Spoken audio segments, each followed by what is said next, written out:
언젠가 무엇이 우릴 또 멈추게 하고 가던 길 되돌아서 헤매이게 하여도 묵묵히 함께하는 마음이 다 모이면 언젠가는 다를 수 있을까. 자, 정식으로 인사드리겠습니다. EBS 영어 강사 그리고 세화여고 영어교사, 저는 여러분과 끝까지 함께 걸어가고 싶은 코워커 윤장환입니다. 반갑습니다. 지금 들은 노래 혹시 아세요? 네, 김동률 씨 노래 좋죠. 저는 한 키를 낮춰서 따라 불렀습니다. 너무 어렵거든요, 그렇죠? 가사가 정말 좋아요. 이 노래 혹시 가사 좀 아세요? 잠깐 볼래요? 네 앞에 놓여진 세상의 길이 끝없이 뒤엉켜진 미로일지 몰라도 둘이서 함께라면 닿을 수가 있을까? 그럴 수 있을까? 언젠가 무엇이 우릴 또 멈추게 하고 가던 길 되돌아서 헤매이게 하여도 묵묵히 함께하는 마음이 다 모이면 언젠가는 다 다를 수 있을까? 그래요. 이 노래를요, 제가 미리 들려드리면서 참 어색하게 올라오면서 이렇게 조금 따라 불렀던 이유는요, 여러분의 입장하고 그렇게 크게 다르지 않을 것 같아요. 그렇죠? 내가 지금 수험생인데 우리 수험생 친구들 혹시 손 들어 보실래요? 얼마나 오셨는지. 네, 자습 안 하시고 여기 와 계시구나. 잘 오셨습니다. 그 정도의 투자는 훨씬 더 값진 시간일 겁니다. 그래서 우리 친구들이 가는 그 길이 어떻게 보면 되게 길잖아요. 내가 잘하고 있는지도 모르겠고 때로는 가시밭길일 것도 같고, 그렇죠? 옆에 친구는 막 되게 더 빨리 달리는 것 같은데 그래요. 그래서 그런 여러분이 힘든 길을 가는데 내가 옆에서 조금이라도 그냥 같이 보폭 맞춰서 같이 가주면 얼마나 좋을까라는 생각을 저는 평소에 많이 합니다. 그래서 같이 걸어보자. 그래서 같이 걷는 사람이라고 영어 단어를 생각을 많이 해봤는데 하나의 단어 잘 안 나오더라고요. 그래서 걷는 사람이 walk에서 나온 거 walker 되겠잖아요, 그렇죠? 그래서 앞에 코를 붙여서 coworker라는 단어를 저는 많이 밀어붙이고 있습니다. 그 단어가요, 사전에는 없어요. 사전에는 없어서 우리가 일반적으로 듣는 단어는 coworker잖아요, 그렇죠? coworker보다는 coworker도 괜찮을 것 같아서 네, 하고 있는데 사전에 없으니까 이거 저작권 혹시 신청해야 되나? 사실 좀 걱정을 했었어요. 신청을 하고 오시는 거잖아요. 그래서 아무도 신청 안 하면 어떡하지? 되게 고민을 많이 했었어요. 그럼 어떡하지? 되게 불안했었는데, 왜냐하면 그렇게 좀 고민이 되고 좀 불안해했던 이유가요, 스타 강사 특강이거든요. 이게 스타 강사면 스타 강사가 나와서 이제 좋은 얘기를 해야 되는데 내가 내 스스로를 생각해도 아무리 스타는 아닌 것 같아요, 진짜로. 왜냐하면 뭐 스타의 사전적인 의미가 뭐죠? 별이잖아요, 별. 맞아요, 그렇죠? 아니면 똑똑해. 아니면 우리 스타라고 하면은 보통 이제 누구나 다 이렇게 우러러 볼 만큼 유명하고, 그쵸? 뭐 인기 있는 사람이잖아. 근데 저 돌아다니면 아무도 못 알아보거든요.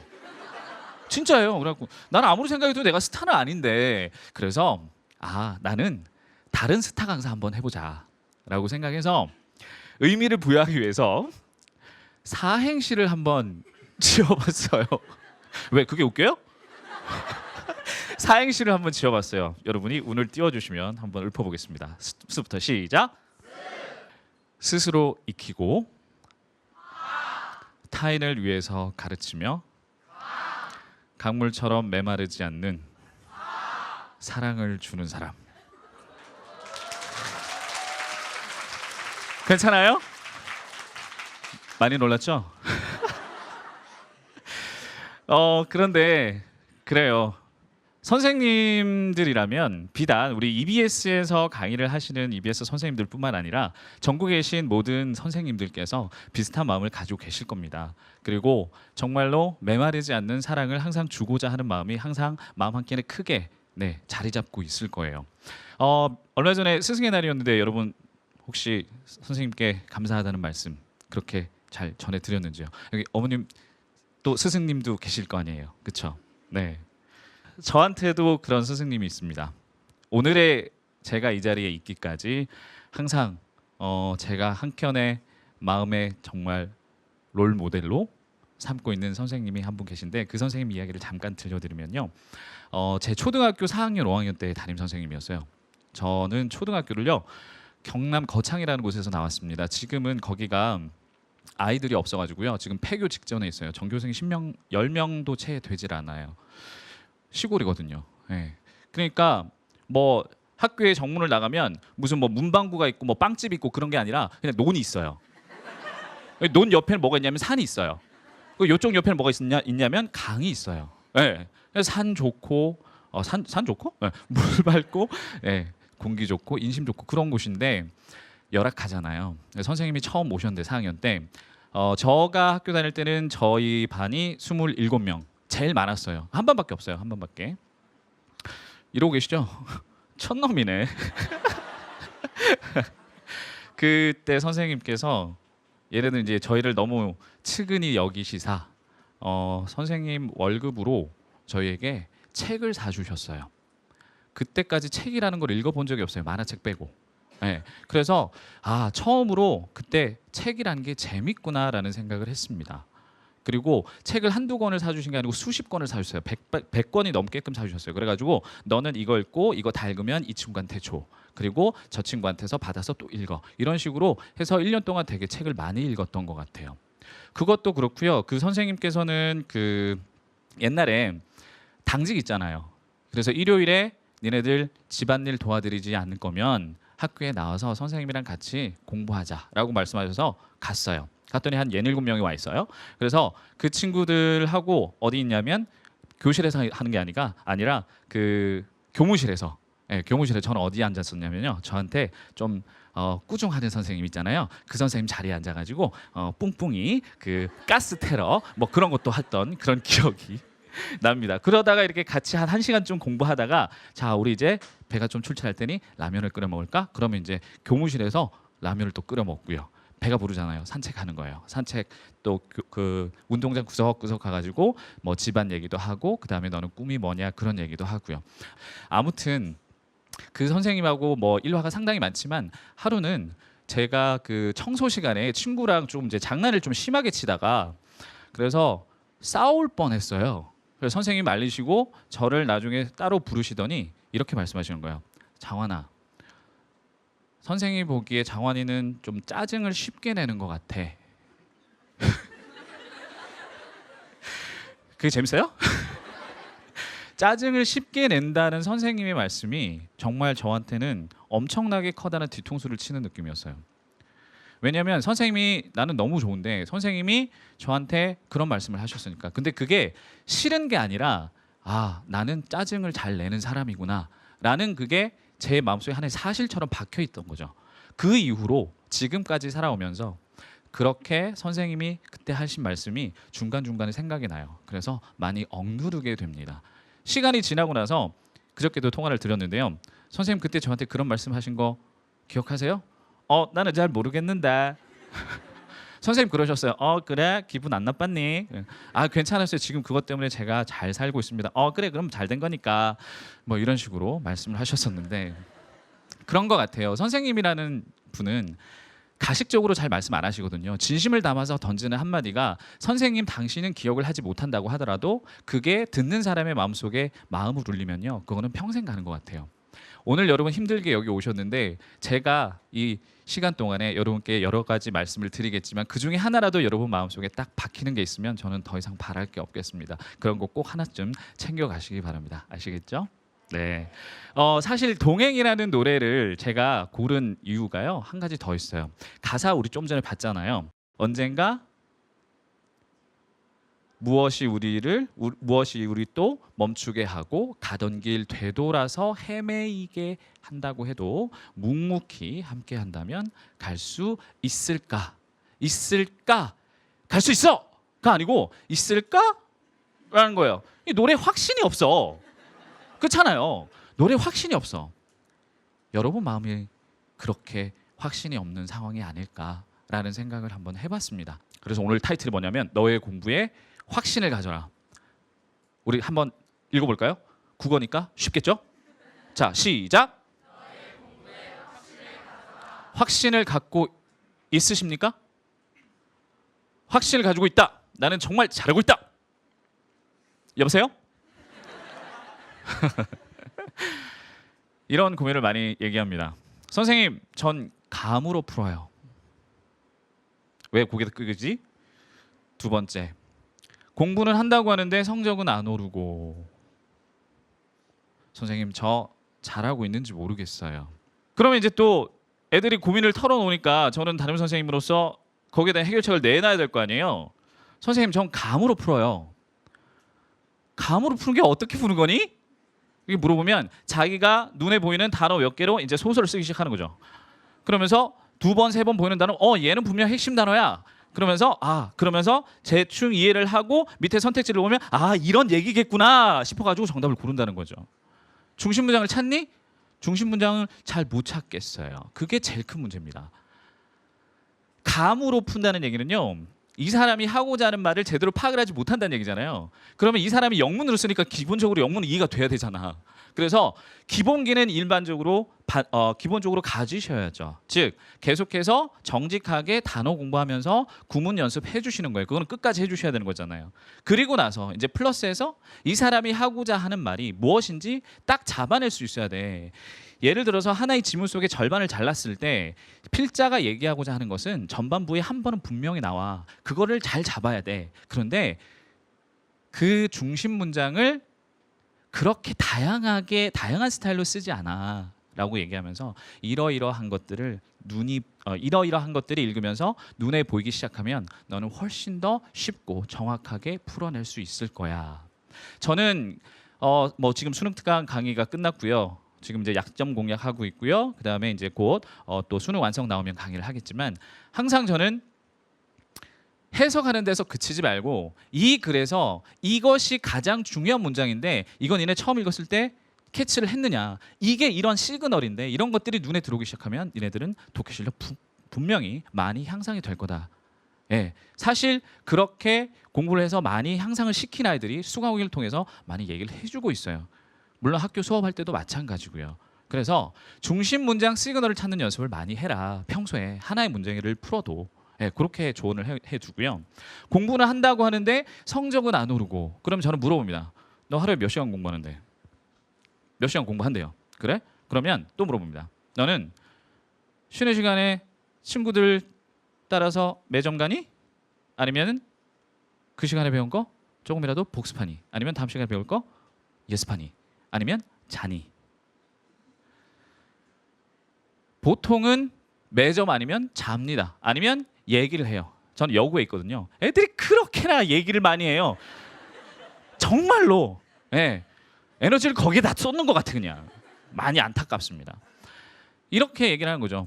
너는 그러면 만약에 그렇게 너에게 플러스로 주어진 시간을 제대로 사용하지 못한다면 너는 남들만큼만 열심히 하는 거야. 그래서 넌 항상 그 자리인 거야. 남들만큼만 열심히 하면 항상 그 자리잖아요. 그럼 남들보다 더 열심히 해야 되잖아요. 남들보다 조금 더 해야 되잖아요. 어떻게 할 건데? 고개를 끄덕입니다. 맞아요. 남들만큼만 열심히 할 것 같아요. 그럼 어떻게 할 건데? 그러게요. 덜 자는 게 아니죠. 낭비되는 시간을 줄여야 됩니다. 그 시간이 5분, 10분이라는 그 쉬는 시간이 낭비되는 시간이 되면 안 되는 거예요. 10분에 내가 정말 너무너무 배가 고파서 점심시간까지 참을 수가 없어. 매점을 반드시 가야만 해요, 선생님. 그러면 2분이라도 한 1, 2분만이라도 그때 그 시간에 배운 것들 중요한 거 체크. 이거 내가 복습할 거 내가 모르는 거 그 정도 체크하고는 넘어가라. 아니면 다음 시간에 배울 거 지문 한 번만 읽고 넘어가라. 아니 매점 가라. 그런 식으로 그렇게 낭비되는 시간을 줄이는 게 정답이거든요. 근데 그게 쉽지 않은 거예요. 얘기해야 돼요, 애들은. 제가 잘하고 있는지 모르겠어요. 이런 질문이 들면 너는 잘 못하고 있는 거야. 자신감이 없다는 얘기예요. 내가 지금 공부하고 있는 스타일이 맞는 건지, 내가 지금 연계 교재를 하루에 몇 페이지, 몇 개의 문제를 공부하고 있는데 이게 지금 제대로 되는 건지 잘 모른다는 얘기예요. 자신이 없는 거예요. 오늘 타이틀이 뭐라고요? 너의 공부에 확신을 가져라. 확신을 가지려면 내가 지금 잘하고 있는가를 따지기 전에 내가 지금 어떻게 하고 있는가부터 제대로 파악을 해야죠. 그죠? 그런데 나는 열심히 한다고 하는데 또 주위를 보면 흔들려. 다른 애들이 이만큼 하는 것 같고 다른 애들은 지금 벌써 인수 2 막 테스트 풀고 있어. 나는 인수 1 절반도 안 했는데. 비교하기 시작하는 거예요. 물론 다른 사람들을 100% 무시할 수는 없죠. 그렇지만 다른 사람과 비교해 봤을 때 열등감이 느껴진다 하더라도 그거를 그냥 부정적으로 받아들이지 말고 다른 아이들이 지금 이렇게 뭘 가지고 이만큼 하고 있으니까 나는 지금 이렇게 요 정도 해야 되겠다라는 자기 나름대로의 기준을 먼저 세워줘야 되는 거죠. 그러면 남들은 과연 어떻게 하고 있을까 모르시잖아요. 잘. 그래서 제가 설문조사를 한번 했어요. 설문조사를 했는데 서울 S여고 3학년들은 이렇게 공부한다. 똑똑한데. 자기주도 학습면입니다. 스스로 내가 얼마나 혼자서 공부하느냐. 자, 여러분 한번 생각해 보세요. 나는 지금 주중에 하루의 평균 공부량은 몇 시간인가? 그 시간에는요, 학교 수업, 학원 수업, 과외 아니면은 인강 그런 거 다 빼고 나 혼자 스스로 공부하는 시간. 나는 지금 몇 시간 공부하는지 됐어요? 머릿속에 있어요? 이 친구들 한번 볼게요. 4시간에서 5시간이 28.5%로 제일 많습니다. 그런데 5시간 이상 공부하는 친구들도 그 정도 많아요. 그렇죠? 네. 나는 진짜 열심히 해봤자 한 2시간밖에 안 되는데 그러면 한 14.2%.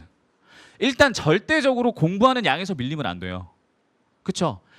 선생님이 미리 말씀드리지만 이 친구들이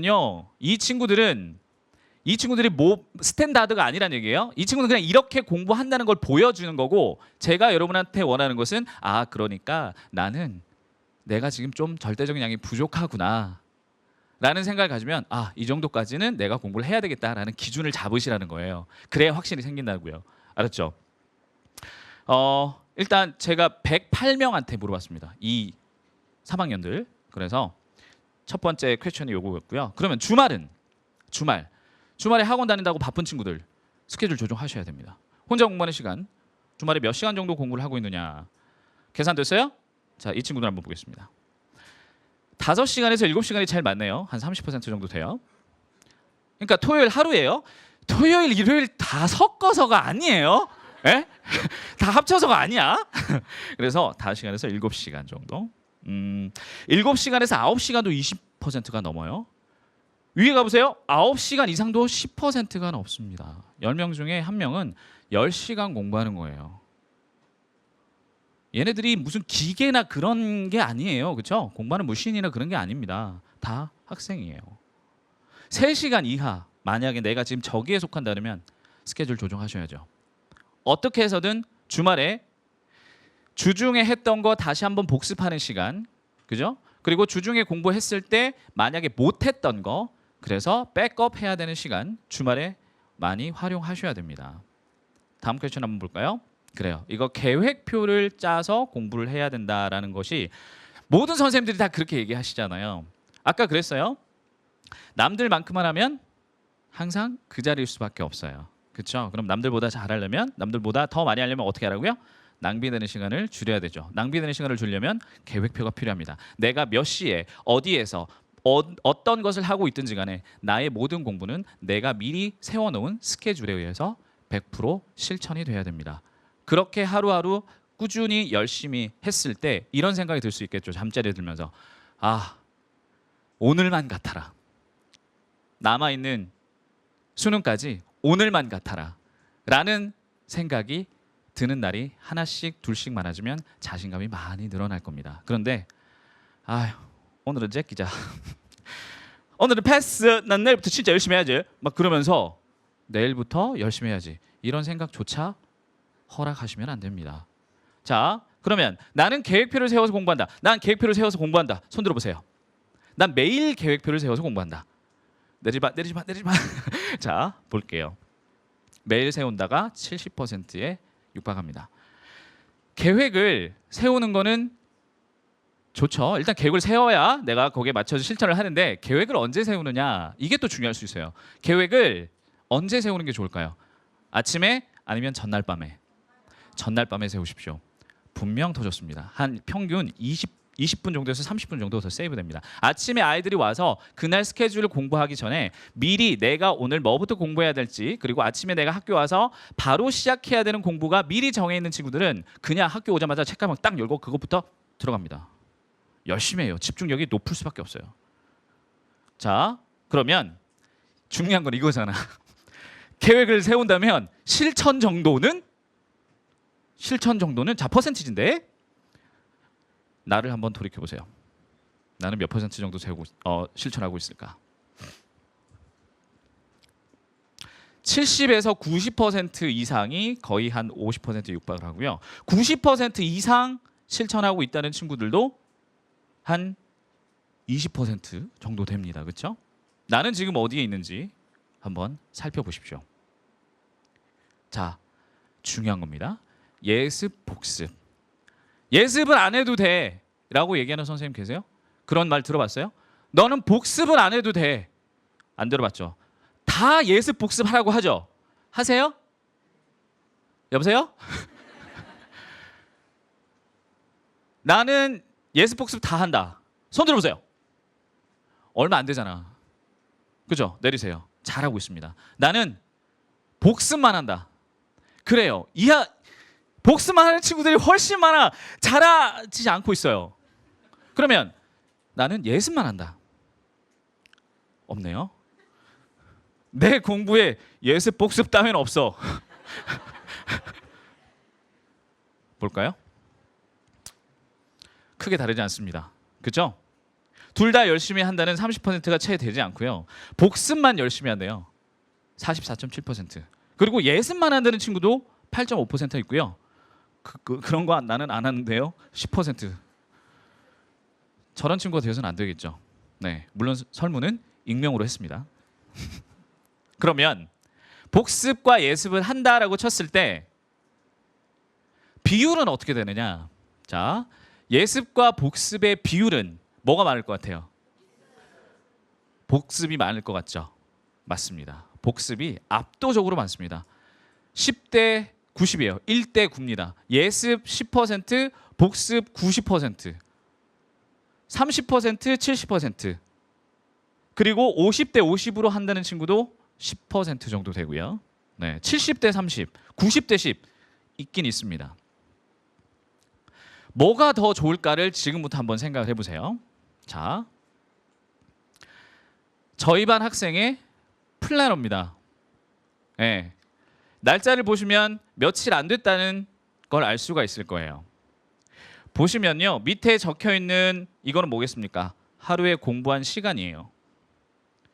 요즘에 타이머 되게 성능 좋더라고요. 그 시계 있잖아요, 그렇죠? 수능 시계. 네. 그래가지고 혼자 오늘 하루 종일 공부한 시간의 총 합까지 우리 뭐 할 수 있더라고요. 네. 저도 못할 것 같은데. D-23은 뭐겠어요? 네? 6월 모평. 6월 모평. 예. 저기 밑에 보시면은 이 친구는 계획을 상당히 구체적으로 많은 것들을 하고 있습니다. 그렇죠? 그런데 하나하나씩 살펴보세요. 여러분이 하고 있는 거랑 크게 다르지 않을걸요? 맞죠? 인터넷 수능 4강을 이 친구는 지금 언제 하냐면 점심시간에요. 이 친구 공부 잘할까요? 못할까요? 잘할 것 같죠? 근데요, 잘합니다. 이 친구는 1학년 때부터 꾸준히 자기 혼자서 이렇게 전날 밤에 다음날 스케줄 딱 짜고 그 다음날 거기에 맞춰서 최대한 90% 이상 실천하는 친구예요. 성적이 많이 오를 수밖에 없어요. 그런데 솔직히 저 개인적으로는 욕심이 많아서인지 모르겠지만 담임으로서 아쉬운 점이 있긴 있습니다. 뭐가 없어요? 잘. 예습이 없어요. 물론 예습을 여기에 적어놓지 않았을 수도 있죠. 생각해 보세요. 예습을 왜 안 하는 걸까요? 예습은 추가적으로 시간을 내서 추가적으로 할애를 해서 해야 되는 것으로 알고 있어요. 많은 친구들이. 예습은 원래 안 해도 되는 거잖아. 근데 덤으로 할 수 있는 거잖아 라고 생각하는 거죠. 그 사고 방식부터 바꿔야 돼요. 이제는 예습은 엑스트라로 내가 하는 게 아니라, 할 수 있는 게 아니라 반드시 해야만 하는 거예요. 예습이 되지 않으면 수업이 어렵잖아요. 알아듣기가 힘들잖아요. 선생님이 말합니다. A는 B라고. 근데 나는 그게 일을 못했어. 그리고 내 손은 A는 B라고 적고 있어요.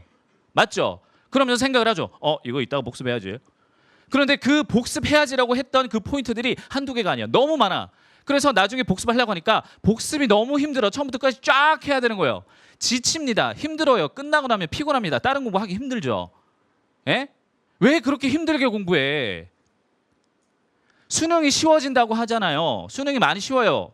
그렇죠? 그러면 어쨌든 연계교재를 강의를 통해서나 수업을 통해서나 공부를 할 때 내가 혼자 먼저 보란 얘기예요. 그리고 나 혼자 해결할 수 있는 거는 충분히 최대한 해결을 하라고요. 그리고 내 혼자 힘든 거, 나 혼자 하기 힘든 것들을 체크를 해서 이거 수업 시간에 선생님한테 질문해야지. 선생님 이 수업 요 부분은 잘 들어야 되겠구나. 내가 모른다고 체크한 걸 선생님이 수업 시간 하는데 내가 잠이 오니? 안 오잖아요. 집중력이 높아질 수밖에 없는 거예요. 그렇구나. 오케이. 됐어. 그런데 이거는 잘 모르겠어. 선생님 이거 그냥 넘어가셨어. 선생님 이거는 왜 이렇게 되는 건데요? 라고 질문하셔야죠. 모르는 걸 왜 그냥 넘깁니까? 알 권리는 여러분한테 있는 건데 왜 권리를 포기하십니까? 그렇죠? 근데 그렇게 공부 안 하시잖아요. 왜? 내가 이거 물어보면 저것도 모른다고 막 핀잔 주지 않을까? 뭐 이런 부담감 때문에 그렇잖아요. 모르는 걸 모른다고 하는 거는 솔직한 거예요. 그걸 알아야죠. 그래서 예습은 반드시 해야 되는 것이고 내가 모르는 것을 체크를 하고 선생님하고 수업하면서 오케이 많은 것들을 해결하고 그리고 나서 이제 복습은 뭐만 하면 되는 거야. 아직도 내가 모르는 거, 즉 처음에 몰랐던 거를 표시한 것들을 제로로 만들어주면 되는 거예요. 예습이 어느 정도 내 힘으로 해결할 수 있다면 수학은 잘 모르겠어요. 저는 수학을 상당히 힘들어하는 문과생이었으니까요. 그런데 국어나 영어는 할 수 있잖아요. 사탐 할 수 있잖아요. 이해되지 않는 것들 체크하시고 그런 다음에 나 혼자 할 수 있는 거를 최대한 한 다음에 이제 뭐예요? 선생님 수업 듣고 오케이 됐어. 복습이 얼마나 편해지겠습니까? 예습 안 했을 때 수업 힘들게 듣고 힘들게 복습 1시간 하는 거하고 예습 한 30분 40분 정도 내가 해결할 거 다 해결하고 모르는 것만 선생님 집중해서 듣고 그런 다음에 그런 것들 내 머릿속에 다시 한번 집어넣으면 복습은 쉽습니다. 그리고 내가 이제 여기에서는 모르는 게 없다라는 생각이 들게 되는 거예요. 그렇게 공부하면 좋지 않아요? 그렇게 공부하면 들이는 시간은 똑같은데 차이점은 분명히 있겠죠. 힘들게 공부하지 말아요. 안 그래도 힘들어 죽겠는데 조금 쉽게 갑시다. 뭐 합시다? 예습합시다. 예습합시다. 자 이제 수능 영어 공부에 관련된 거입니다. 수능 영어 공부.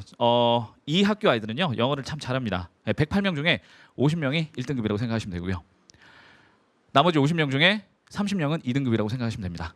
네, 정말 영어를 잘하는 친구들입니다. 제가 여러분에게 이 말씀을 드린 이유는요. 기죽이려고 하는 게 아니라 이런 친구들, 영어를 잘하는 이런 친구들도 이렇게 지금 공부를 하고 있구나. 오케이, 내가 만약에 좀 부족하다면 나는 이렇게 공부해야지. 나름대로의 기준을 잡으시라고요. 자, 내가 가장 자신 없는 영역은 듣기, 어휘력, 구문력, 그 다음에 시간관리. 이거는 중복 답변 가능이라고 했습니다. 중복 답변 가능. 보세요. 듣기는 워낙 쉽게 출제가 되고 있기 때문에 많은 친구들이 좀 쉬워합니다. 어휘력 절반이죠. 구문 문법 60%에 육박합니다. 그렇게 1등급, 2등급을 많이 받는 친구들도 여전히 힘들어하는 게 있다는 얘기예요. 나는 지금 어떻게 공부하고 있나? 한번 잘 생각을 해보십시오. 미리 말씀드리면 지금 연계교재 예상 문제를 풀 때가 아닙니다.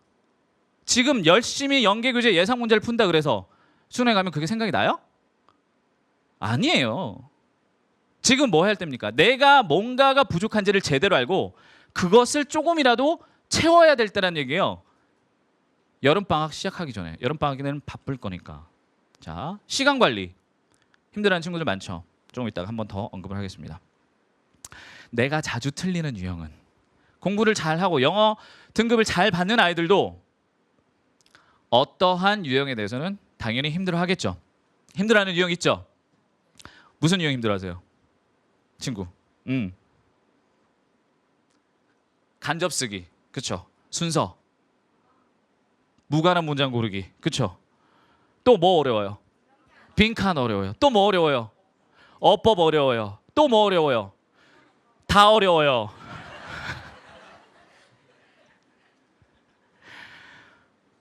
보세요.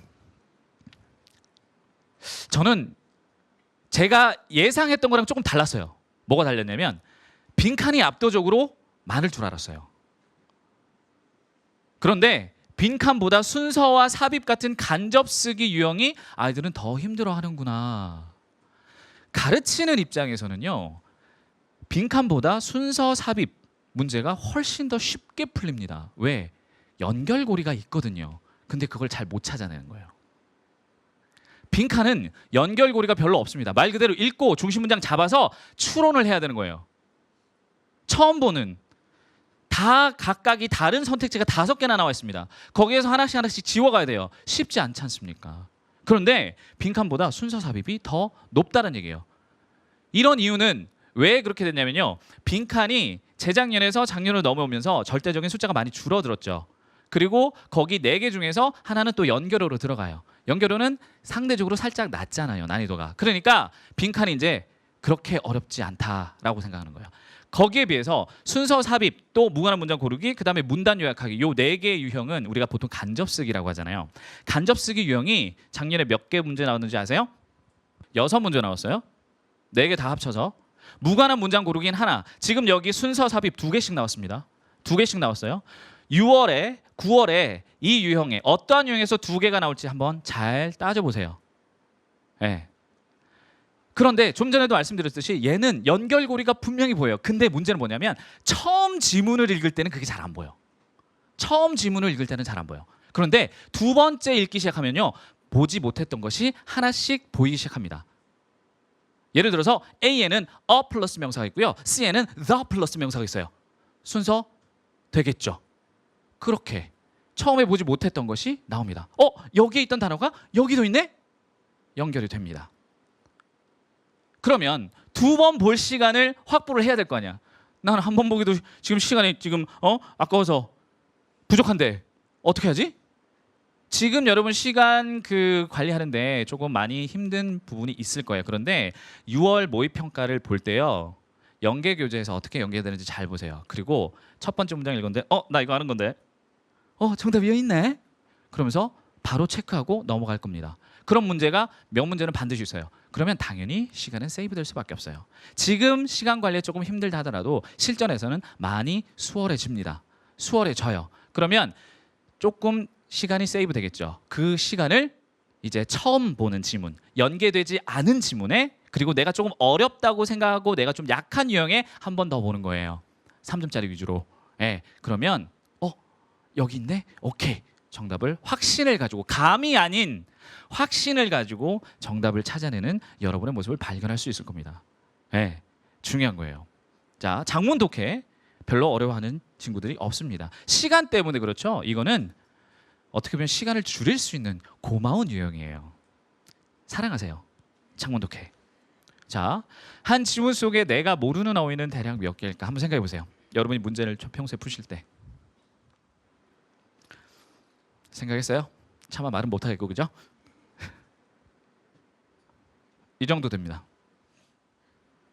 2개에서 4개가 가장 많고요. 없거나 있어도 하나 정도. 이것도 한 10% 정도 됩니다.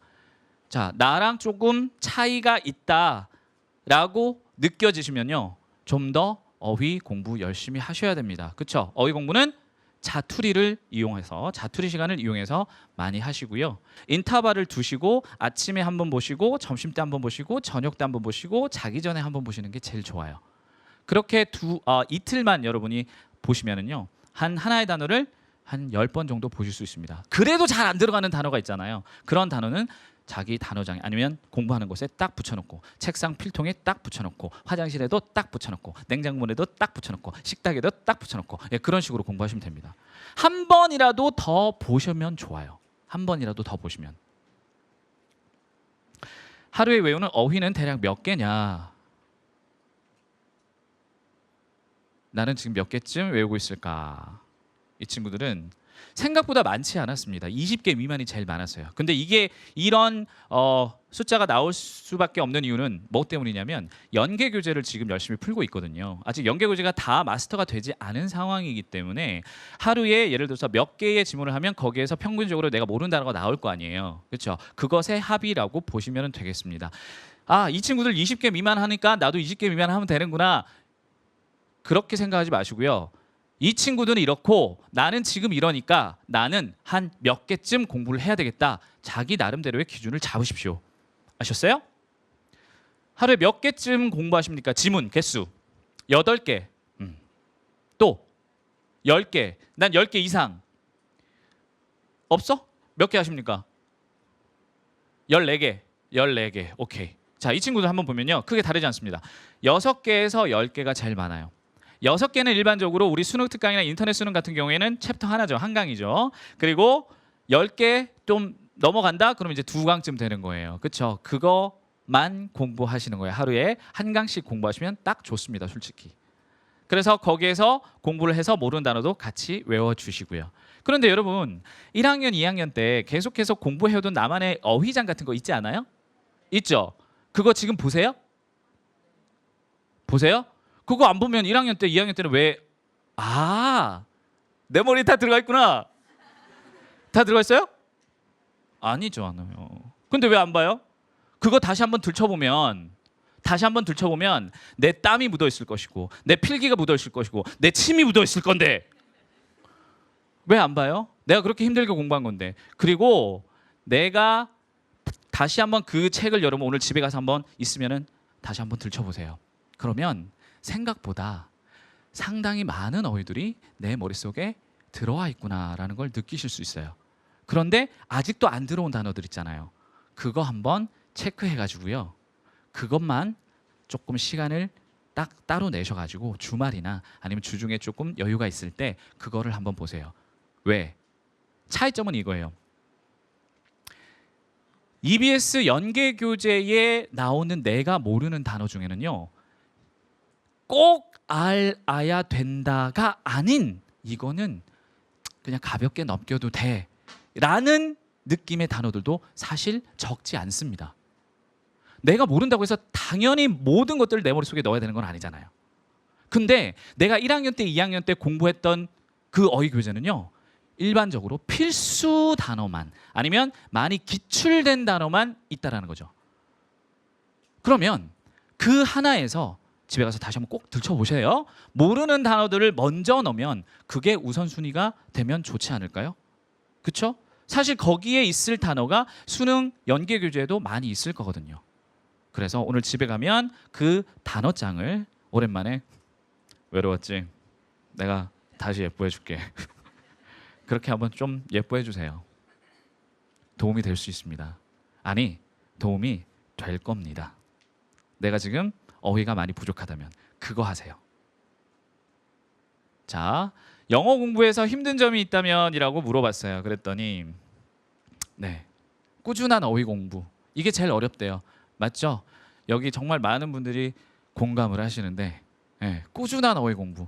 한 번에 다 하려고 하지 마시고 3-4시간 텀을 주고 그래서 머릿속에서 살짝 빠져나갈 때 다시 한번 잡아주시는 거 상당히 좋고요. 하루보다는 이틀에 걸쳐서 이렇게 여러 번 공부를 해주시는 게 좋습니다. 그리고 공부하는 시간을요 딱 정해두세요. 어디에? 여러분의 플래너에, 스케줄러에. 이때는 이거 공부하고 이거는 공부하고 이것도 공부하고 이거는 어제 공부한 것도 다시 한번 보고 이런 식으로 나름대로 모든 내가 해야 되는 공부에 다 스케줄에 잡혀 있어야 됩니다. 그래야 그 공부를 하는 거예요. 우리 인간은 망각의 동물이잖아요. 이거 해야지, 나 복습해야지. 선생님 A는 B라고 했어. 난 잘 모르겠는데. 그래, 그럼 공부해야지, 복습해야지. 그러고 나서 갑자기 일이 생겼어. 갑자기 친구를 만나야 돼. 갑자기 배가 고파. 아니면 갑자기 배가 아파. 그래서 화장실에 1시간 보냈어. 그런 식으로 예기치 않은 것들이 생겼을 때 내가 해야지라고 마음 먹었던 게 머릿속에서 사라지잖아요. 그렇죠? 해요? 그러면 어떻게 되는 거예요? 내가 해야 되고 채워야 될 것들이 채워지지 않은 상태로 구멍이 듬성 돼 있는 상태로 시간이 흘러가는 거예요. 그러면 내 공부를 하나의 어떤 스펙트럼으로 봤을 때 중간중간에 구멍 뚫려 있는 게 많습니다. 그러면 시간은 당연히 시간이 지나면서 더 커지게 되겠죠. 그 비어 있는 곳에서 문제가 나왔다고 쳐보세요. 내가 알아요? 모르잖아요. 그래요. 그러면 안 되죠. 그러니까 꾸준히 하는 거, 꾸준히 하려면 내가 해야 되는 작은 것들도 플래너에 하고 체크를 하고 그 시간에 그거에 집중을 해라. 자, 빈칸은 처음에는 빈칸이 앞쪽에 나왔으면요. 첫 번째 문장부터 읽으시고요. 빈칸이 뒤쪽에 있으면 빈칸 문장을 한번 먼저 읽고 첫 번째 문장으로 올라가세요. 빈칸 문제는 절대 시간을 줄일 수 있는 문제 유형이 아닙니다. 알겠죠? 네. 빈칸 문장을 한번 보고 처음부터 쭉 읽어내리시면 빈칸 문장이 조금 익숙하게 보일 거예요. 빈칸 문장의 어떤 난이도 때문에 앞에서 내가 읽었던 것이 기억에서 사라지는 그런 현상은 없을 겁니다. 그걸 잡아야 되는 거잖아요. 감으로 푸는 습관, 아까 말씀드렸습니다. 중심 문장 시그널을 찾아낼 수 있어야 돼. 연습이 필요합니다. 실전 시간 관리, 아까 말씀드렸죠. 실전에서는 조금 더 수월해질 겁니다. 지금은 기본기에 충실할 때. 실전 연습은 9월 모평 끝나고 EBS N제 아니면은 우리 뭐 나중에 파이널도 나오고요. 그 다음에 또 뭐가 있습니까? 만점 마무리. 네, 그런 것들을 통해서 많이 연습을 하실 수가 있어요. 그 다음에 집중력을 유지하는 거. 집중력을 유지하는 가장 좋은 방법, 내가 지금 뭘 해야 되는지가 딱 정해져 있으면 되는 거예요. 그것만 하시면 되는 거죠. 나머지 모든 것들은 다 turn off 해주셔야죠. 자, 이런 친구들의 얘기를 한번 들어봤습니다. Time to change. 언제예요? 지금이죠. 지금이죠. 바뀌려면 지금 내 모습, 나는 지금 어떻게 하고 있는지 기준을 잡으시고요. 그래야 확신이 생깁니다. 매일매일 열심히 공부에 확신을 갖자. 복습보다 예습입니다. 정리하는 시간이에요. 이제 복습보다 예습이에요. 예습이 되어 있을 때 여러분 선생님의 수업을 들을 때하고 예습이 되어 있지 않은 상태에서 처음 선생님한테 뭔가를 들을 때하고 그 이해되는 정도, 차이점, 집중력, 차이점 경험해 보신 적 있으시죠? 뭐가 더 좋은지 아시죠? 근데 왜 안 하는데? 우리 할까요? 좋아요. 합시다. 어휘는 아까 충분히 말씀드렸듯이 꾸준함이 중요하고요. 조금이라도 나눠서 하루에 1시간을 한 번에 쓰지 말고 나눠서, 그죠? 그리고 그것도 내 스케줄러에 들어가 있었으면 좋겠다. 그리고 어제 한 것, 그리고 며칠 전에 한 것도 한 번씩 꼭 넣어두자. 내가 1학년 때, 2학년 때 공부했던 것, 그죠? 그거 다시 한번 들춰보기. 지금 변형 문제를 푸는 건 크게 도움이 되지 않는다고 저는 생각합니다. 지금은 기본기에 충실할 때고요. 변형 문제를 풀려면 뭐 재학생이어서 기말고사를 위해서 뭐 지금 변형 문제를 푼다. 그거는 뭐 이해가 되겠어요. 그런데 수능을 위해서 지금 변형 문제를 푸는 건 크게 도움이 안 될 거예요. 네, 일단 지금은 정확하게 그리고 정직하게 연계 교재를 공부하시고요. 네? 모르는 단어, 구문 연습 계속 하시고요. 변형 문제를 풀어야 되겠다는 필요성이 느껴지시면 9월 이후에 푸세요. 9월 이후에 닥쳐서 예? 그때 푸십시오. 뭐 하고 있어요? 지우고 있네요. 그럼 뭐가 돼요? 그래요.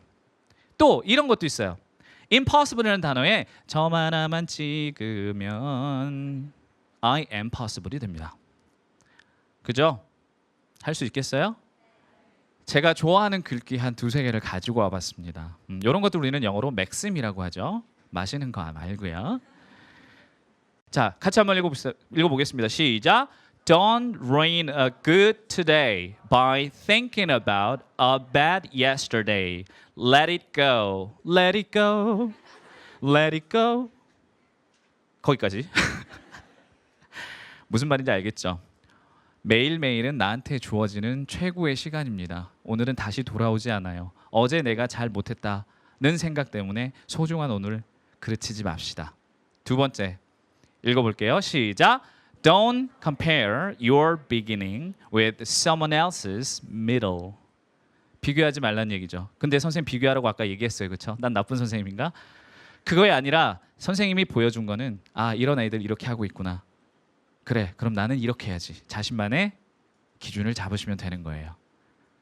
오늘 집에 가서 그거부터 한번 해봐요. 알았죠? 네, 마지막입니다. 시작. A bad attitude is like a flat tire. You can't go anywhere until you change it. Flat tire가 뭔데요? 펑크난 타이어. 아무 데도 갈 수 없습니다. 내가 지금 공부하고 있는 습관 중에 고쳐야 될 게 있으면 그거부터 빨리 고치십시오. 그래야 앞으로 발전할 수 있습니다. 그렇죠? 괜찮죠? 그렇게 열심히 하다 보면 지금 나는 부족하지만 나의 최고의 점수는 분명 수능날 터질 것이다. 분명 여기 온 친구들은 그 주인공이 될 자격이 충분하다고 저는 믿습니다. 앞으로 여러분들이 어떻게 해야 되는지만 오늘부터 고민을 하시고 행동으로 옮기시면 되겠습니다. 넌 할 수 있어. 넌 할 수 있어. 너도 할 수 있고 우리 다 할 수 있어요. 할 수 있겠어요? 할 수 있습니다. 우리 요거 크게 한번 외쳐보도록 하겠습니다. 시작! 난 할 수 있어. 여러분 할 수 있습니다. 힘들게 여기까지 오셨는데요. 그래도 제가 마지막으로 보답을 선물을 드리려고 제가 잘 못 부르지만 노래를 하나 준비했습니다. 여러분 힘들게 여기 오셨는데요. 제가 오늘 드린 말씀 중에 하나라도 가져갈 게 있었어요? 감사합니다. 그거 꼭 여러분의 것이 됐으면 좋겠습니다. 여러분 감사합니다. 후회하고 있다면 깨끗이 잊어버려. 너를 둘러싼 그 모든 이유가 견딜 수 없이 너무 힘들다 해도 너라면 할 수 있을 거야. 할 수가 있어. 그게 바로 너야. 굴하지 않는 보석 같은 마음이